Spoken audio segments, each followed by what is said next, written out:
evlənmə ərəfəsində heç kim bürcə müraciət eləmirlər. Bürc ən başlıcadır. Yəni mən görmüşəm ki, iki qoç evlənib və çox da gedə bilməyiblər, ayrılıqlar.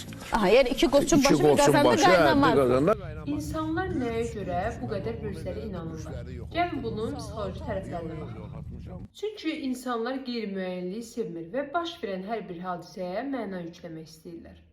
Astrologiya bu ehtiyaca sadə və anlaşılan cavab təqdim edir. Bürclərin bu qədər inandırıcı görünməsinin əsas səbəblərindən biri də ümumi təsvirlərin verilməsidir. Bu təsvirlər demək olar ki, əksər insanlara uyğun gəlir. Amma hər kəs onları özünə aid hesab edir. İnsan bürcə uyğun olan halları yadında saxlayır, amma uyğun olmayanları isə ümumiyyətlə unudur, xatırlamır. Eyni zamanda bürclər insana rahatlıq verir. Davranışların və hadisələrin səbəbini ulduzlara bağlamaq insanın məsuliyyət hissini azaldır və psixoloji yükünü də yüngülləşdirmiş olur. Bu da bürclərə inanmağı daha da cəlbedici etmiş olur. Nəticədə insanlar bürclərə ona görə inanır ki, bu inanc onları sakitləşdirir, özlərini anlamağa kömək etməyi düşündürür və həyata daha sadə baxış verir.